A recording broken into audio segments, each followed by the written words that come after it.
নমস্কার বন্ধুরা, আশা করছি সকলে অনেক ভালো আছো। নতুন আরেকটি রেসিপিতে তোমাদের সকলকে স্বাগত। আজকের রেসিপিতে বানিয়ে দেখাবো পাউরুটি দিয়ে নরম তুলতুলে পান্তুয়া। এইভাবে এই রেসিপিটি বানানোর জন্য প্রথমেই লাগবে এই স্লাইস পাউরুটি কিংবা যে কোনো পাউরুটি তোমরা নিয়ে নিতে পারো। রুটিগুলোকে এবারে ছোট ছোট টুকরো করে মিক্সিং জারে গুঁড়ো করে নেব। তোমরা যারা নতুন বন্ধুরা আমার চ্যানেলে প্রথমবার আমার ভিডিওটি দেখছো, আমার চ্যানেলটিকে সাবস্ক্রাইব করে দিয়ে পাশে থাকা বেল আইকনটি অল করে রাখার অনুরোধ রইল, যাতে আমার নিত্য নতুন রেসিপিগুলো তোমরাই প্রথমে দেখতে পাও। আমার সকল নতুন পুরনো বন্ধুদের আমার পাশে থাকার অনুরোধ রইল। রুটিগুলোকে গুঁড়ো করে নিয়েছি, বাকি রুটিগুলোকেও গুঁড়ো করে নিয়েছি। এবারে এতে দিয়ে দেব 2 চামচ মতো গুঁড়ো দুধ। তোমরা এখানে যে কোনো কোম্পানির গুঁড়ো দুধ কিংবা গরুর দুধ নিয়ে নিতে পারো। আমি এখানে গুঁড়ো দুধটাকে আগে রুটির সাথে মিশিয়ে নিচ্ছি, তারপরে অল্প অল্প হালকা উষ্ণ গরম জল দিয়ে একটা ডো মতো করে নেব।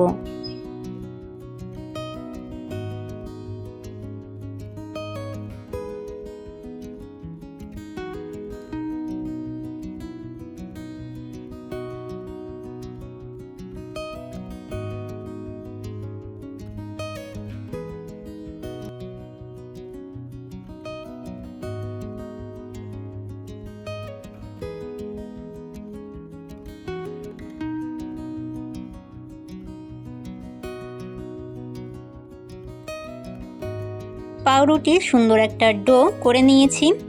এবারে এতে দিয়ে দেব সামান্য সাদা তেল। সাদা তেল দিয়ে ডোটার সাথে ভালো করে মেখে নিয়ে 15 মিনিটের জন্য রেখে দেব।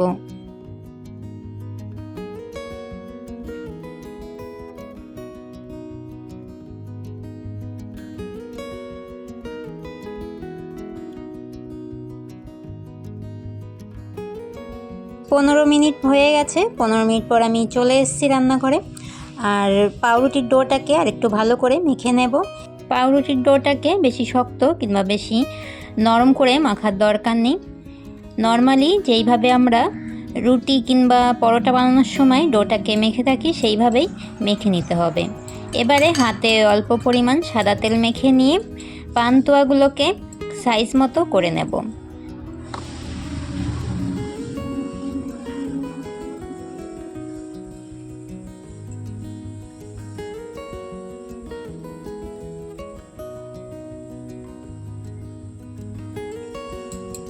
পান্তুয়ার জন্য রুটির ডোটাকে খুব সুন্দর করে মাখা হয়েছে, সেটা এই মিষ্টির সাইজটা দেখেই বুঝতে পারছো। কোথাও কোনো রকম ফাটল ধরেনি আর খুব সুন্দরভাবেই মিষ্টিগুলোকে বানিয়ে নিয়েছি। এবারে মিষ্টিগুলো ভেজে নেব। মিষ্টিগুলো ভাজার জন্য কড়াইতে দিয়ে দিচ্ছি সাদা তেল। তেলটা হালকা উষ্ণ গরম করে নিয়েই মিষ্টিগুলোকে ভেজে নেব। মিষ্টিগুলো ভাজার সময় গ্যাসের আঁচটা লো ফ্লেমে করে দিয়েই কিংবা মিডিয়াম করে দিয়েই মিষ্টিগুলোকে ভেজে নেবে।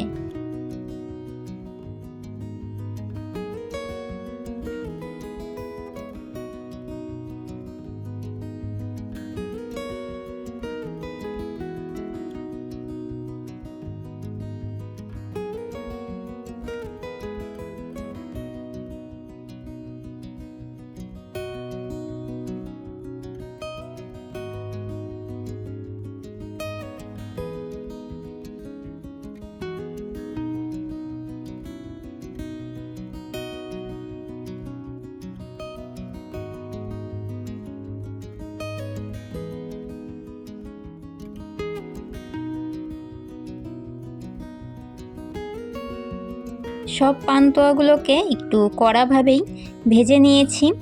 এবারে মিষ্টিগুলোর জন্য চিনির শিরাটা বানিয়ে নেব। আমি এখানে 1 কাপ মতো চিনি নিয়েছি। 1 কাপ চিনির সাথে 2 কাপ মতো জল দিয়ে দেব। আমি এইখানে চিনির শিরাটা একদম পাতলা করব, সেই জন্য 1 কাপ মতো চিনির সাথে 2 কাপ মতো জল দিয়েছি। এতে শিরাটা অনেক পাতলা হবে। তোমরা যদি একদম গাঢ় শিরা পছন্দ করো, সেই ক্ষেত্রে যতটা পরিমাণ চিনি নেবে ততটা পরিমাণ জল দিলেই চিনির শিরাটা গাঢ় হয়ে যাবে। চিনির শিরাটাকে ভালো করে জাল করে নিয়েছি। আর আমি এখানে একটা এলাচ দিয়ে দিয়েছি। এবারে চিনির শিরাতে ভেজে রাখা পান্তুয়াগুলো দিয়ে 2 মিনিট মতো ভালো করে জাল করে নেব। হাই ফ্লেমেই মিষ্টিগুলোকে 2 মিনিট মতো জাল করে নিয়ে পরে গ্যাসের আঁচটা লো ফ্লেমে করে দিয়ে আরও 2 মিনিটের জন্য ঢাকা দিয়ে দেব।